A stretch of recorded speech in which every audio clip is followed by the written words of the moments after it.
Bismillahirrahmanirrahim. Assalamualaikum warahmatullahi wabarakatuh. Nama saya Rizky Aliussalam dari Penjas 2E angkatan 2019 dengan NPM 1921911181. Jadi di sini saya akan menerangkan tahapan dalam pengelolaan peserta didik dan peranan guru dalam pengelolaan peserta didik.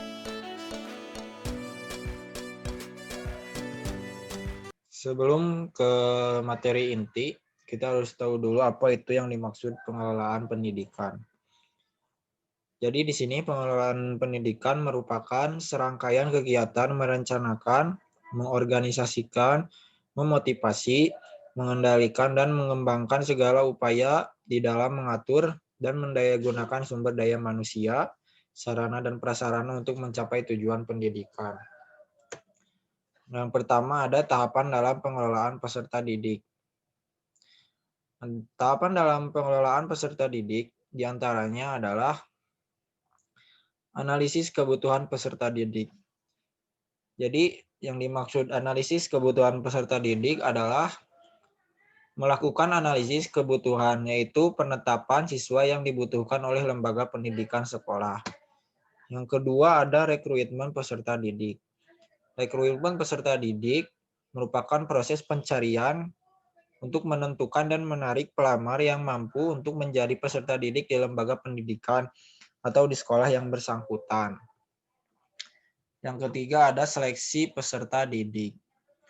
Seleksi peserta didik adalah kegiatan pemilihan calon peserta didik untuk menentukan diterima atau tidaknya calon peserta didik di lembaga pendidikan sekolah tersebut berdasarkan ketentuan yang berlaku dari lembaga masing-masing atau sekolah masing-masing tersebut. Yang keempat ada orientasi peserta didik atau siswa baru. Yang dimaksud di sini adalah kegiatan penerimaan siswa baru dengan mengenalkan situasi dan juga kondisi lembaga pendidikan atau sekolah tempat peserta didik itu menempuh pendidikan.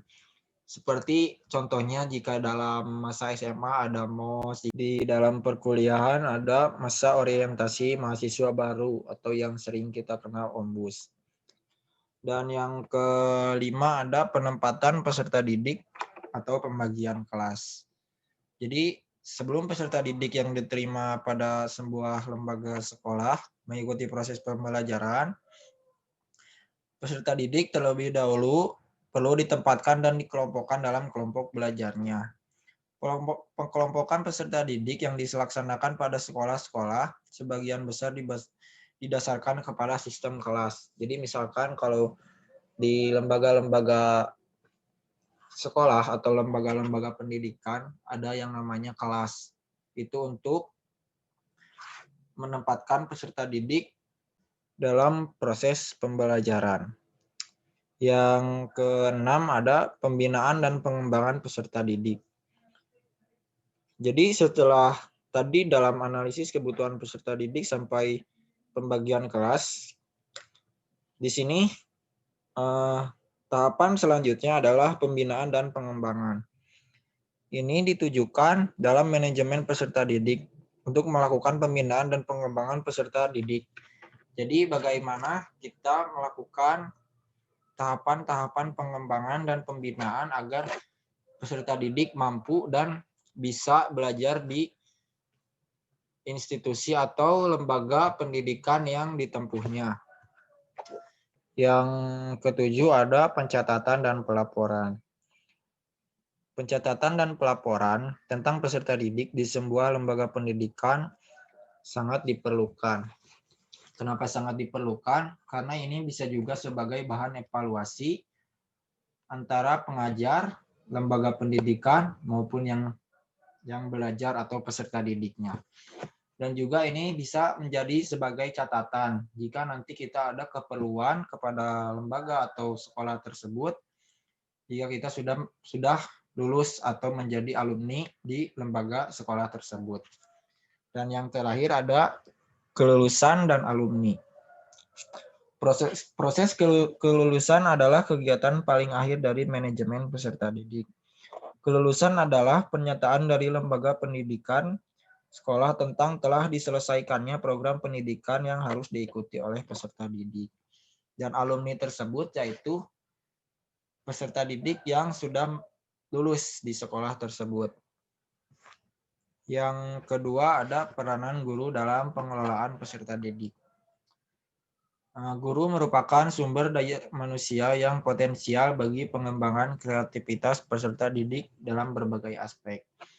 Partisipasi guru dalam penyelenggaraan peserta didik menduduki teratas. Artinya setiap guru harus memahami fungsi pelayanan terhadap peserta didik.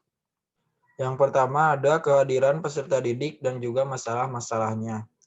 Seorang guru harus mampu mengemban tugas absensi terhadap peserta didiknya, agar seorang guru tahu apa masalah yang dialami oleh siswanya, sehingga seorang siswa dapat membolos saat ada pelajaran atau saat ada kelas. Di sini peran guru untuk melakukan kehadiran peserta didik adalah sebagai evaluasi. Jadi agar si siswa bisa terus mengikuti pelajaran tanpa membolos. Yang kedua ada penerimaan orientasi, klasifikasi, dan petunjuk bagi peserta didik baru tentang kelas dan program studinya. Jadi di sini seorang guru harus mampu menjelaskan apa yang akan disampaikannya selama seorang guru itu mengajar. Jadi guru itu harus memberitahu apa bidang dari guru tersebut yang dikuasainya dan mata pelajaran yang akan diberikan kepada seorang siswanya. Yang ketiga ada evaluasi dan pelaporan kemajuan peserta didik. Jadi evaluasi di sini yaitu untuk mengetahui sampai seberapa mana seorang siswa mampu memahami mata pelajaran yang seorang guru berikan. Evaluasi ini juga berlaku bagi seorang guru. Jadi bagaimana seorang guru harus bisa membuat peserta didiknya nyaman saat belajar, agar seorang peserta didik mengalami kemajuan karena kenyamanan dalam belajarnya. Yang keempat ada program bagi peserta didik yang mempunyai kelainan, seperti pengajaran perbaikan dan pengajar luar biasa. Jadi di sini seorang guru harus mampu mengajar peserta didik yang mempunyai kelainan atau kelebihan yang dialami oleh beberapa orang. Walaupun di sini hakikatnya ada sekolah luar biasa, namun jika ada murid yang mengalami kelainan masuk ke sekolah biasa, seorang guru harus mampu mengajarnya dan menyamaratakan dengan semuanya. Jadi tidak ada tindak yang merugikan bagi peserta didik yang mempunyai kelainan. Kelima ada pengendalian disiplin peserta didik. Jadi di sini seorang guru harus mampu mengendalikan disiplin seorang peserta didik. Tak hanya memberikan mata pelajaran, seorang guru juga harus memberikan disiplin-disiplin ilmu yang diperlukan bagi kehidupan masyarakat.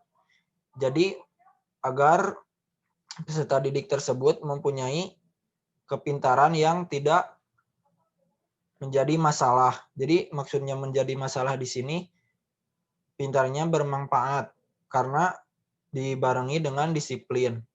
Yang keenam ada program bimbingan penyuluhan. Yang ketujuh ada program kesehatan dan pengamanan. Dan yang terakhir ada penyesuaian pribadi dan emosional peserta didik. Jadi guru juga harus mampu untuk mengerti kepribadian dan emosional dari peserta didik tersebut. Walaupun memang peserta didik yang diajar oleh guru tidak sedikit, tapi guru harus mampu mengemban tugas itu agar kedepannya seorang peserta didik tetap bersemangat dalam belajar. Jadi tidak merasa diacuhkan karena memang mempunyai kepribadian dan emosional yang berbeda dari peserta didik lainnya. Mungkin hanya itu saja yang bisa saya jelaskan. Kurang lebihnya mohon maaf karena saya juga masih dalam tahap belajar. Wassalamualaikum warahmatullahi wabarakatuh.